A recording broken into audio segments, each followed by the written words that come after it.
Devil May Cry has one of the most legendary protagonists in gaming, Dante.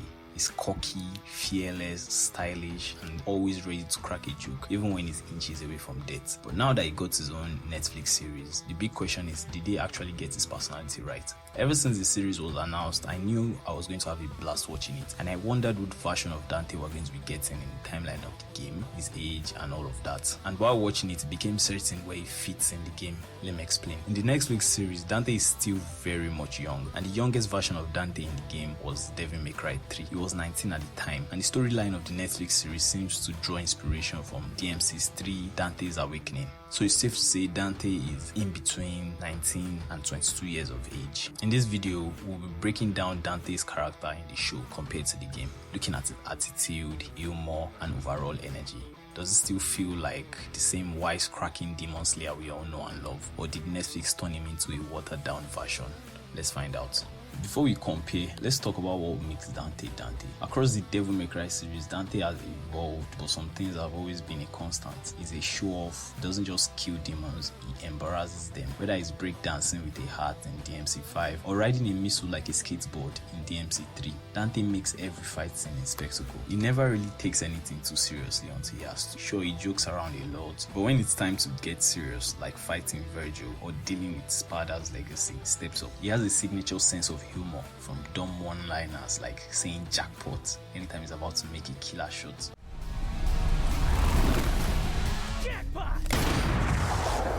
Jackpot! Or straight up trolling his enemies.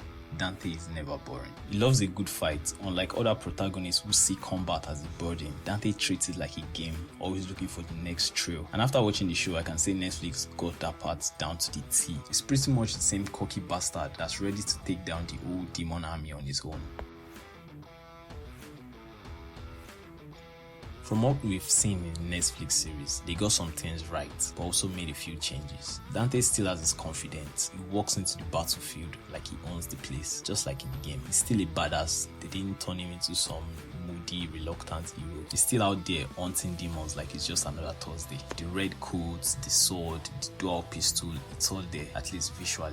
It looks like Dante. But unfortunately, some things felt off. It seemed more serious than usual. While Dante has always had his cool, dramatic moments, the Netflix version seemed a little less playful than his usual self. Like, I mean, where's the over-the-top nonsense? Where's the missile surfing? No eating pizza mid-battle, no laughing in the face of danger. That's the part that makes Dante so fun. The humor feels toned down. It's not bad, but in the game, Dante's personality is larger than life.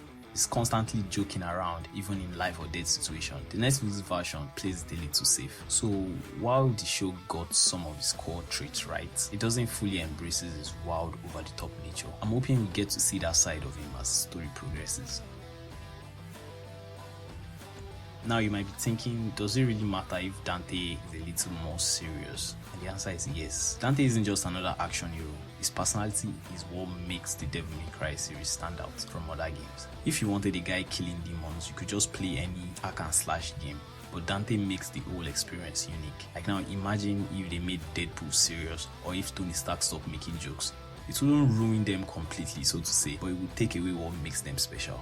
Dante is the same way. His personality is just as important as his combat skill. This is why the Netflix version playing it a little more serious stands out. It's not wrong, but it feels different. The show still has time to expand on his character, but if they hold back too much, Dante risks feeling like a standard action protagonist instead of the larger-than-life legend that we know and love from the games. At the end of the day, a Devil May Cry adaptation without Dante's full personality is just like pizza without toppings. It's still good, but it's missing that extra flavor, if you get what I mean.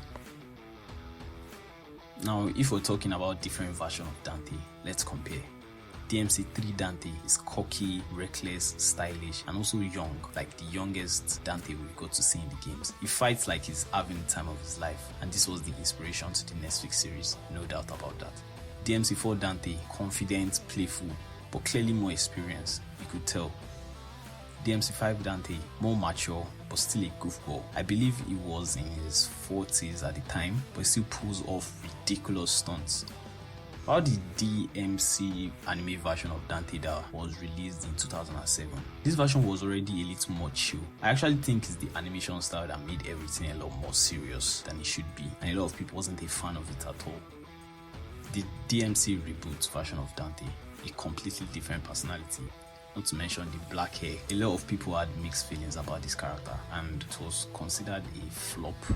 Netflix Dante's attitude and personality seem to fall somewhere between DMC anime version and the DMC5 Dante, but with less of the over-the-top charm. That's not necessarily a bad thing, but it still feels different. So did Netflix get Dante personality right? Yes, they did, and also no, they didn't. It looks like Dante, he acts like Dante. He's still our favorite demon hunter, but he's missing some of that insane over-the-top energy that makes him truly special. Now, to be fair, this is only the first season. Maybe they are building up to the more wild aspect of his character. I'll get to see him loosen up as the show progresses. I'd love to see the series grow much more and dive into different laws. A lot of fans will really appreciate that. But for now, it feels like they played it on the safer side. Dante is still cool, but it's not as fun as we know it can be. But nevertheless, Netflix still did a great job bringing his character to life and adapting it as they did. But hey, that's just my take. Now I want to hear from you guys. Do you think Netflix nailed Dante's personality, or does something feel off? Drop a comment down below and let's talk about it. If you enjoyed this video, don't forget to hit that like button, subscribe for more gaming content like this, and I'll see you in the next one. Peace.